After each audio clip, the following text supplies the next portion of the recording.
Good evening, friends, and welcome to Sleepy Time Tales, a podcast aimed at helping you to get a good night's sleep. Do you find your mind troubled with the stresses of modern life, especially when the light's out and you're trying to get a restful night? Does your spinning mind keep you awake? I'm here to help you with that. Just follow my voice down the path towards a good night's rest. Listen to me tell a story that will keep your mind from wandering to your daytime problems. The ones you can't solve right now and will be easier to solve while rested. Listen to my voice and allow yourself to drift, following the twists and turns of the story, but slowly letting go and drifting into sleep. Let my voice wash over you at a comfortable volume and allow yourself to be distracted from the stresses and worries that play on your mind. Whether you need help falling asleep or going back to sleep in the middle of the night, you can trust me to keep you company and help you to wake up tomorrow in a rested state. You may need to try out Sleepy Time Tales for a few nights to get used to this slightly strange idea, but I believe it will be well worth your while. I'm here to work with you, to create a safe space, a cocoon in which you can curl up and allow nature to take its course. So settle down, relax, and allow yourself to get lost in my telling of tonight's story. Before we get to tonight's reading, I'd like to ask for a few minutes of your time. Sleepy Time Tales is a listener-supported podcast. I can only keep it going, I can only pay for the services and tools that I use, and justify the time that I spend on it, thanks to the generosity of listeners like you. If you're finding Sleepy Time Tales useful, if it helps you to get a restful night, and you would like to keep it going out to thousands of insomniacs just like you, and you have the means to help me keep it going out, please consider supporting it on the Patreon at patreon.com/sleepytimetales. This is monthly support that not only helps me keep the lights on, but can also get you fun bonuses based on your contribution level. So go along there, take a look, and sign up if you're interested. If monthly seems like a big ask though, and I completely understand that, you can make once-off tips to the tip jar on the website. And I'd like to give a shout out to John, who's a regular contributor in the tip jar. Thank you very much for your help, John. I really do appreciate it. But if you'd like to help out the show without having to do so financially, you can also just spread the word. Whether in person or on social media, if you think people will benefit from listening to Sleepy Time Tales, just let them know. And that's enough of that. Let's get back to the drama and intrigue of Viginia Woolf in Night and Day. We return this week to Night and Day by Viginia Woolf. We pick up in Chapter 3. Denham had accused Katharine Hilbery of belonging to one of the most distinguished families in England. And if anyone will take the trouble to consult Mr. Galton's hereditary genius, he will find that this assertion is not far from the truth. The Allardyces, the Hilberys, the Millingtons, and the Otways seem to prove that intellect is a possession which can be tossed from one member of a certain group to another, almost indefinitely, and with apparent certainty that the brilliant gift will be safely caught and held by 9 out of 10 of the privileged race. They had been conspicuous judges and admirals, lawyers and servants of the state for some years before the richness of the soil culminated in the rarest flower that any family can boast, a great writer, a poet eminent among the poets of England, a Richard Allardyce. And having produced him, they proved once more the amazing virtues of their race by proceeding unconcernedly again with their usual task of breeding distinguished men. They had sailed with Sir John Franklin to the North Pole, and had ridden with Havelock to the relief of Lucknow. And when there were not lighthouses firmly based on rock for the guidance of their generation, there were steady, serviceable candles, illuminating the ordinary chambers of daily life. Whatever profession you looked at, there was a Warburton, or an Allardyce, a Millington or a Hilbery somewhere in authority and prominence. It may be said indeed that English society being what it is, no very great merit is required, once you bear a well-known name, to put you into a position where it is easier on the whole to be eminent than obscure. And if this is true of the sons, even the daughters, even in the 19th century, are apt to become people of importance. Philanthropists and educationalists if they are spinsters, and the wives of distinguished men if they marry. It is true that there were several lamentable exceptions to this rule in the Allardyce group, which seems to indicate that the cadets of such houses go more rapidly to the bad than the children of ordinary fathers and mothers, as if it was somehow a relief to them. But on the whole, in these first years of the 20th century, the Allardyces and their relations were keeping their heads well above water. One finds them at the tops of professions, with letters after their names. They sit in luxurious public offices with private secretaries attached to them. They write solid books in dark covers issued by the presses of the two great universities. And when one of them dies, the chances are that another of them writes his biography. Now the source of this nobility was, of course, the poet, and his immediate descendants, therefore, were invested with greater lustre than the collateral branches. Mrs. Hilbery, in virtue of her position as the only child of the poet, was spiritually the head of the family, and Katheirne, her daughter, had some superior rank among all the cousins and connections, the more so because she was an only child. The Allardyces had married and intermarried, and their offspring were generally profuse, and had a way of meeting regularly in each other's houses for meals and family celebrations, which had acquired a semi-sacred character, and were as regularly observed as days of feasting and fasting in the church. In times gone by, Mrs. Hilbery had known all the poets, all the novelists, all the beautiful women and distinguished men of her time. These being now either dead or secluded in their infirm glory, she made her house a meeting place for her own relations, to whom she would lament the passing of the great days of the 19th century, when every department of letters and art was represented in England by 2 or 3 illustrious names. Where are their successors, she would ask, and the absence of any poet or painter or novelist of true calibre at the present day was a text upon which she liked to ruminate, in a sunset mood of benignant reminiscence, which it would have been hard to disturb had there been need. But she was far from visiting their inferiority upon the younger generation. She welcomed them very heartily to her house, told them her stories, gave them sovereigns and ices and good advice, and weaved around them romances which generally had no likeness to the truth. The quality of her birth oozed into Katherine's consciousness from a dozen different sources as soon as she was able to perceive anything. Above her nursery fireplace hung a photograph of her grandfather's tomb in Poets' Corner, and she was told in one of those moments of grown-up confidence, which are so tremendously impressive to a child's mind, that he was buried there because he was a good and great man. Later, on an anniversary, she was taken by her mother through the fog in a hansom cab, and given a large bunch of bright, sweet-scented flowers to lay upon his tomb.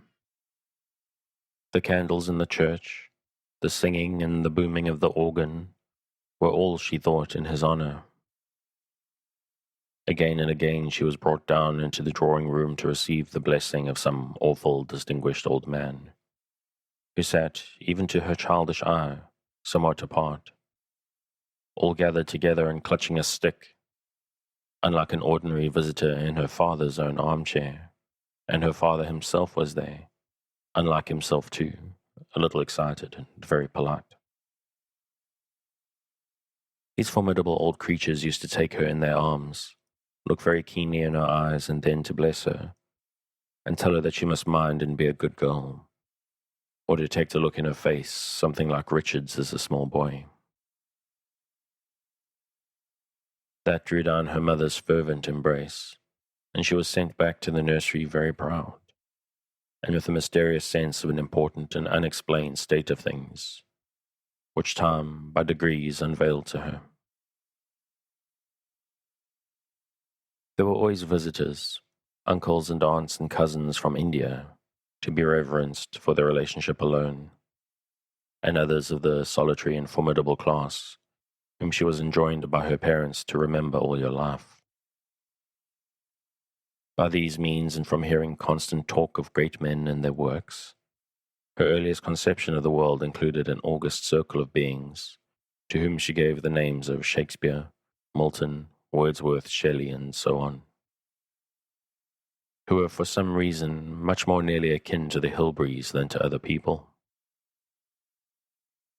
They made a kind of boundary to her vision of life, and played a considerable part in determining her scale of good and bad in her own small affairs. Her descent from one of these gods was no surprise to her, but a matter for satisfaction, until, as the years wore on, the privileges of her lot were taken for granted, and certain drawbacks made themselves very manifest. Perhaps it is a little depressing to inherit not lands, but an example of intellectual and spiritual virtue. Perhaps the conclusiveness of a great ancestor is a little discouraging to those who run the risk of comparison with him. It seems as if, having flowered so splendidly, nothing now remained possible but a steady growth of good green stalk and leaf. For these reasons, and for others, Katheirne had her moments of despondency. The glorious past in which men and women grew to unexampled size intruded too much upon the present, and dwarfed it too consistently to be altogether encouraging to one forced to make her experiment in living when the great age was dead. She was drawn to dwell upon these matters more than was natural, in the first place owing to her mother's absorption in them, and in the second because a great part of her time was spent in imagination with the dead, since she was helping her mother to produce a life of the great poet. When Katheirne was 17 or 18, that is to say some 10 years ago, her mother had enthusiastically announced that, now with a daughter to help her, the biography would soon be published.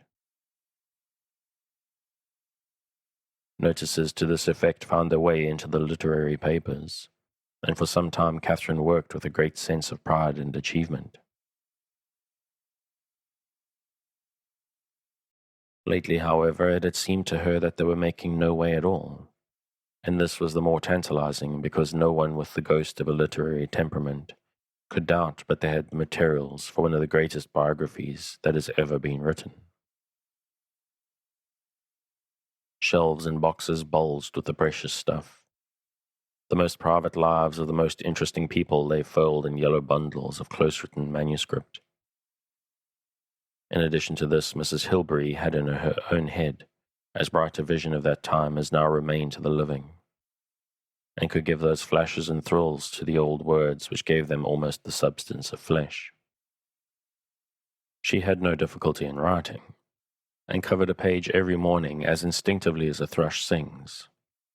But nevertheless, with all this urge and inspire, and the most devout intention to accomplish the work, the book still remained unwritten. Papers accumulated without much furthering their task, and in dull moments Katheirne had her doubts whether they would ever produce anything at all fit to lay before the public. Where did the difficulty lie?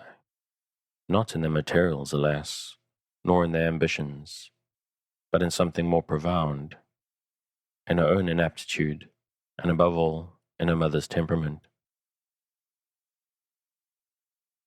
Katheirne would calculate that she had never known her write for more than 10 minutes at a time. Ideas came to her chiefly when she was in motion. She liked to perambulate the room with a duster in her hand, with which she stopped to polish the backs of already lustrous books, musing and romancing as she did so. Suddenly the right phrase or the penetrating point of view would suggest itself, and she would drop her duster and write ecstatically for a few breathless moments. And then the mood would pass away, and the duster would be sought for, and the old books polished again.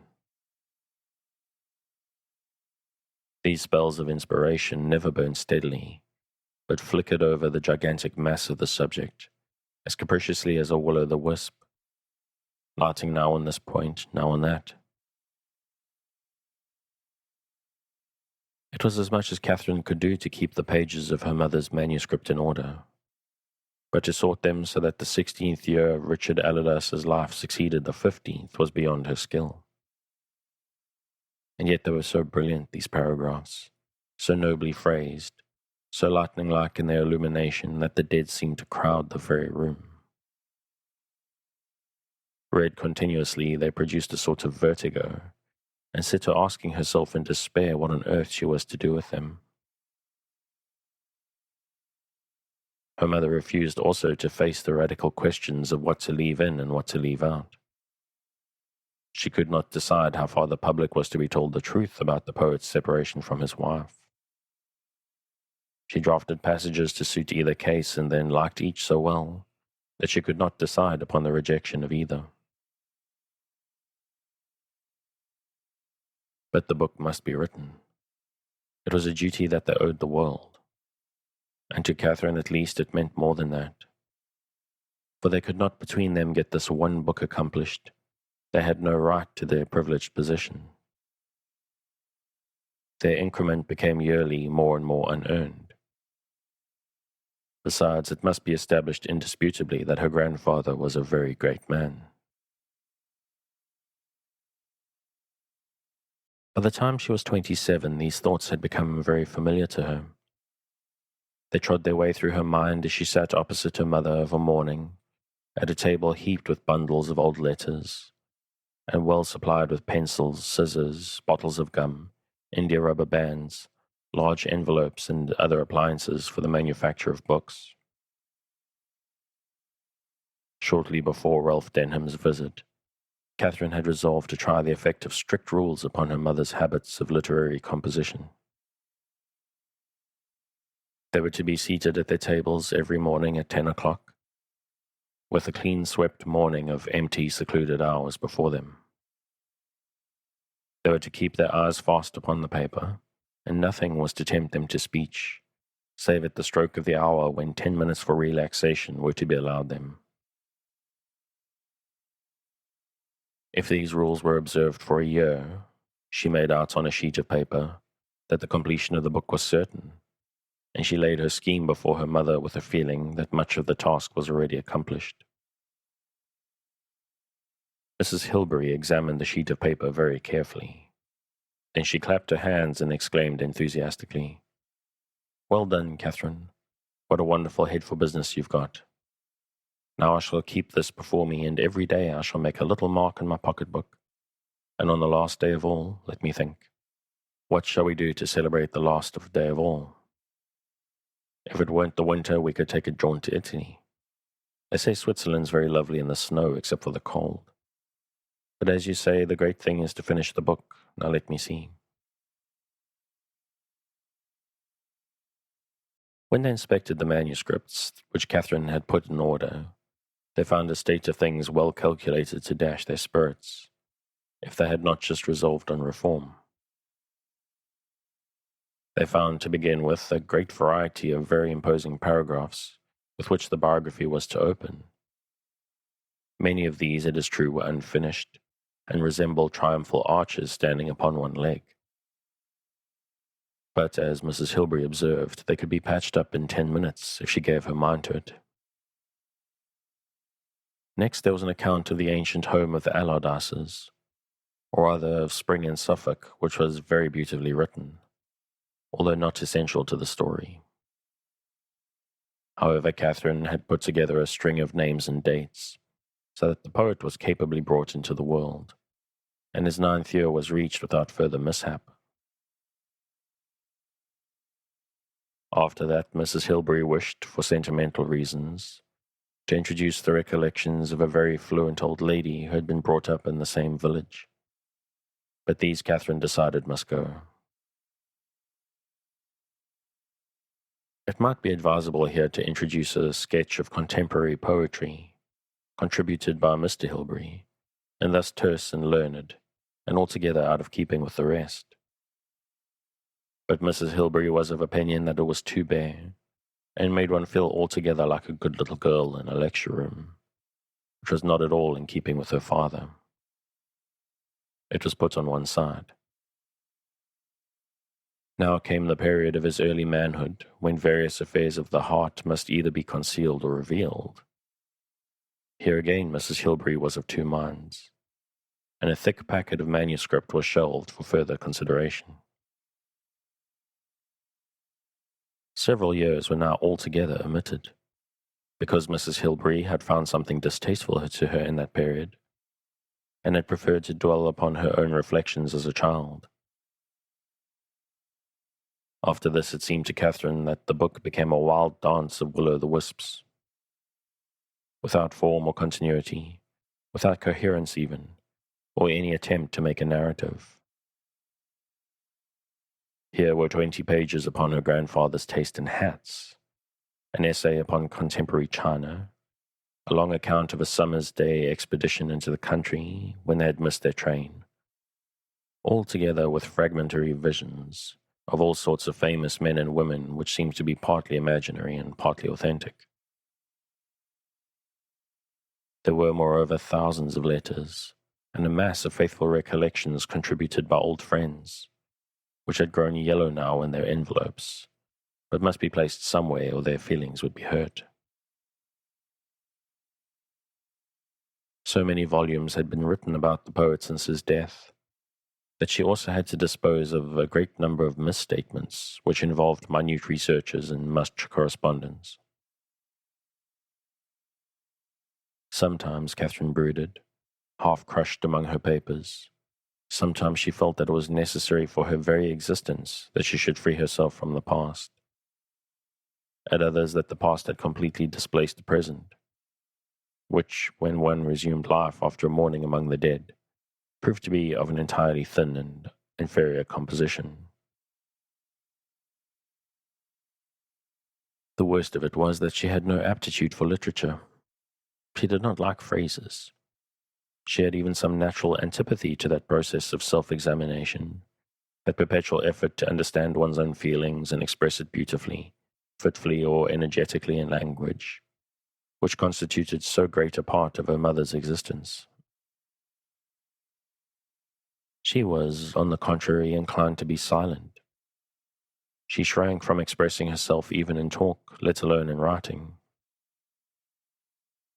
As this disposition was highly convenient in a family much given to the manufacture of phrases, and seemed to argue a corresponding capacity for action, she was, from her childhood even, put in charge of household affairs.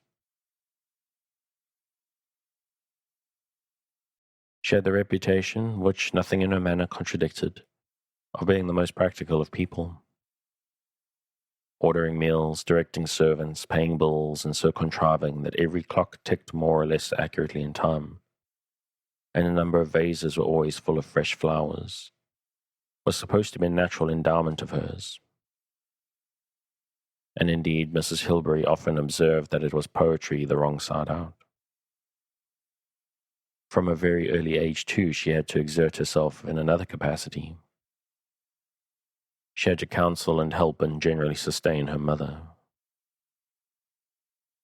Mrs. Hilbery would have been perfectly well able to sustain herself, if the world had been what the world is not.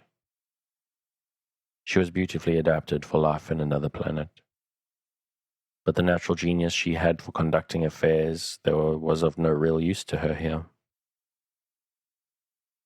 Her watch, for example, was a constant source of surprise to her, and at the age of 65 she was still amazed at the ascendancy which rules and reasons exerted over the lives of other people. She had never learnt her lesson and had constantly to be punished for her ignorance. But as that ignorance was combined with a fine natural insight, which saw deep whenever it saw at all, it was not possible to write Mrs. Hilbery off among the dunces. On the contrary, she had a way of seeming the wisest person in the room, but on the whole she found it very necessary to seek support in her daughter. Katheirne thus, was a member of a very great profession, which has as yet no title and very little recognition, although the labour of mill and factory is perhaps no more severe, and the results of less benefit to the world. She lived at home. She did it very well too. Anyone coming to the house in Cheyne Walk felt there was an orderly place, shapely, controlled, a place where life had been trained to show to the best advantage, and, though composed of different elements, made to appear harmonious and with a character of its own. Perhaps it was the chief triumph of Katharine's art that Mrs. Hilbery's character predominated. She and Mr. Hilbery appeared to be a rich background for her mother's more striking qualities. Silence being, thus, both natural to her and imposed upon her, the only other remark that her mother's friends were in habit of making about it was that it was neither a stupid silence nor an indifferent silence. But to what quality it owed its character, since character of some sort it had, no one troubled themselves to inquire. It was understood that she was helping her mother to produce a great book. She was known to manage the household. She was certainly beautiful. That accounted for her satisfactorily. But it would have been a surprise, not only to other people, but to Katheirne herself, if some magic watch could have taken count of the moments spent in an entirely different occupation from her ostensible one. Sitting with faded papers before her, she took part in a series of scenes, such as the taming of wild ponies upon the American prairies, or the conduct of a vast ship in a hurricane round a black promontory of rock, or in others more peaceful but more marked by her complete emancipation from her present surroundings, and needless to say, by her surpassing ability in her new vocation. Whenever she was rid of the pretense of paper and pen, phrase-making and biography, she turned her attention in a more legitimate direction, though strangely enough she would rather have confessed her wildest dreams of hurricane and prairie than the fact that, upstairs, alone in her room, she rose early in the morning or sat up late at night to work at mathematics. No force on earth would have made her confess that. Her actions when thus engaged were furtive and secretive, like those of some nocturnal animal. Steps had only to sound on the staircase, and she slipped her paper between the leaves of a great Greek dictionary, which she had purloined from her father's room for this purpose. It was only at night, indeed, that she felt secure enough from surprise to concentrate her mind to the utmost. Perhaps the unwomanly nature of the science made her instinctively wish to conceal her love of it. But the more profound reason was that in her mind mathematics were directly opposed to literature. She would not have cared to confess how infinitely she preferred the exactitude, the star-like impersonality of figures to the confusion, agitation, and vagueness of the finest prose. There was something a little unseemly in thus opposing the tradition of her family, something that made her feel wrong-headed, and thus more than ever disposed to shut her desires away from view, and cherish them with extraordinary fondness. Again and again she was thinking of some problem when she could have been thinking of her grandfather. Waking from these trances, she would see that her mother too had lapsed into some dream, almost as visionary as her own. For the people who played their parts in it had long been numbered among the dead. But seeing her own state mirrored in her mother's face, Katheirne would shake herself awake with a sense of irritation. Her mother was the last person she wished to resemble, much though she admired her. Her common sense would assert itself almost brutally, and Mrs. Hilbery, looking at her with her odd sidelong glance that was half malicious and half tender, would liken her to your wicked old Uncle Judge Peter, who used to be heard delivering sentences of death in the bathroom. Thank heaven, Katheirne, I've not a drop of him in me. Chapter 4.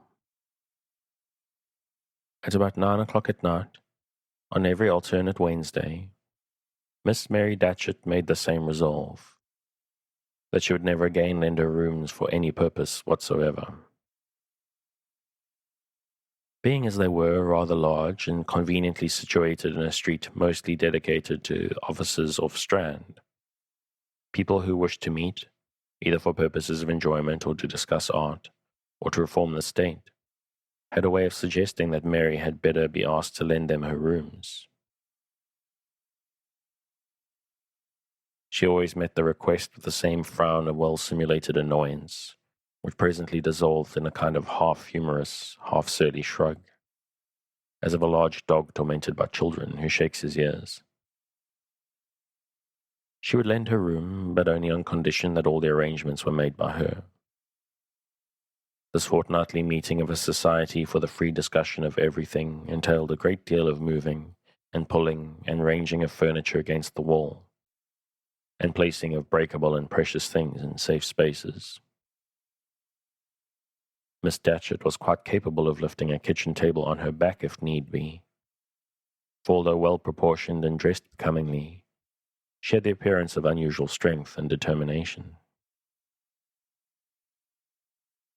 She was some 25 years of age, but looked older, because she earned, or intended to earn, her own living, and had already lost the look of the irresponsible spectator, and taken that of the private in an army of workers. Her gestures seemed to have a certain purpose. The muscles around eyes and lips were all set rather firmly, as though the senses had undergone some discipline and were held ready for a call on them. She had contracted 2 faint lines between her eyebrows, not from anxiety, but from thought. It was quite evident in all the feminine instincts of pleasing, soothing, and charming were crossed by others, in no way peculiar to her sex. For the rest, she was brown-eyed, a little clumsy in movement, and suggested country birth and a descent from respectable, hard-working ancestors, who had been men of faith and integrity rather than doubters or fanatics. At the end of a fairly hard day's work, it was certainly something of an effort to clear one's room, to pull the mattress off one's bed and lay it on the floor, to fill a pitcher with cold coffee and to sweep a long table clear for plates and cups and saucers, with pyramids of little pink biscuits between them. But when these alterations were effected, Mary felt a lightness of spirit come to her, as if she had put off the stout stuff of her working hours, and slipped over her entire being some vesture of thin, bright silk. She knelt before the fire and looked out into the room. The light fell softly, but with clear radiance, through shades of yellow and blue paper, and the room, which was set with 1 or 2 sofas resembling grassy mounds in their lack of shape, looked unusually large and quiet. Mary was led to think of the heights of a Sussex down, and the swelling green circle of some camp of ancient warriors. The moonlight would be falling there so peacefully now, and she could fancy the rough pathway of silver upon the wrinkled skin of the sea. "And here we are," she said, half aloud, half satirically, yet with evident pride, talking about art. She pulled a basket containing balls of differently colored wools and a pair of stockings which needed darning towards her, and began to set her fingers to work, while her mind, reflecting the lassitude of her body, went on perversely, conjuring up visions of solitude and quiet, and she pictured herself laying aside her knitting and walking out on the down, and hearing nothing but the sheep, cropping the grass close to the roots, while the shadows of the little trees moved very slightly this way and that in the moonlight, as the breeze went through them. But she was perfectly conscious of her present situation, and derived some pleasure from the reflection that she would rejoice equally in solitude, and in the presence of the many, very different people, who were now making their way by diverse paths across London to the spot where she was sitting. She ran her needle in and out of the wool, She thought of the various stages in her own life which made her present position seem the culmination of successive miracles. She thought of her clerical father in his country parsonage, and of her mother's death, and of her own determination to obtain education, and of her college life which had merged, not very long ago, in the wonderful maze of London, which still seemed to her, in spite of her constitutional level-headedness, like a vast electric light casting radiance upon the myriads of men and women who crowded round it. And here she was at the very center of it all, that center which was constantly in the minds of people in remote Canadian forests and on the plains of India, when their thoughts turned to England. The 9 mellow strokes, by which she was now apprised of the hour, were a message from the great clock at Westminster itself. As the last of them died away, there was a firm knocking on her own door, and she rose and opened it. She returned to the room with a look of steady pleasure in her eyes, and she was talking to Ralph Denham, who followed her.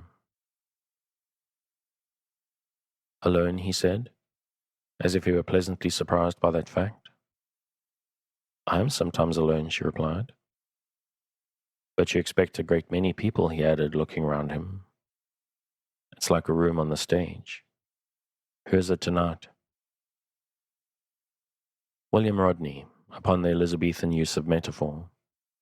I expect a good solid paper with plenty of quotations from the classics." Ralph warmed his hands at the fire, which was flapping bravely in the grate, while Mary took up her stocking again. "I suppose you're the only woman in London who darns her own stockings," he observed.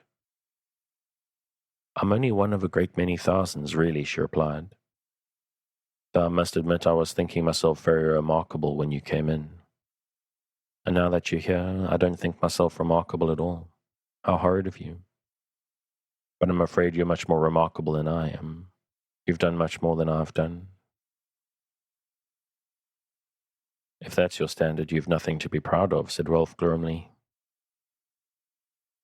"Well, I must reflect with Emerson that it's being and not doing that matters," she continued. "Emerson?" Ralph exclaimed with derision. "You don't mean to say you read Emerson?" "Perhaps it wasn't Emerson. But why shouldn't I read Emerson?" she asked, with a tinge of anxiety. "There's no reason that I know of. It's the combination that's odd. Books and stockings. The combination is very odd." But it seemed to recommend itself to him.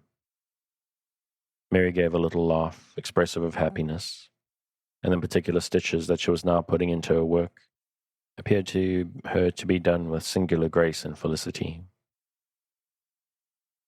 She held out the stocking and looked at it approvingly. "You always say that," she said. "I assure you it's a common combination, as you call it, in the houses of the clergy. The only thing that's odd about me is that I enjoy them both, Emerson and the stocking. And I think I'm going to leave it there. I'm going to say, I'm really enjoying this. This is an utterly charming read. I may get to it a little bit more often. But if you'd like to pick up where I'm leaving off, you can, as always, find it on Project Gutenberg at the link in the show notes. Thanks again for joining me on this episode of Sleepy Time Tales, the podcast designed around a bedtime story to help you to get a restful night. New episodes will be released every Sunday night to give you something fresh to help you rest in a new week. But make sure to follow or subscribe in whatever service you use so that you get your new episodes whenever they come out. Good night and sweet dreams.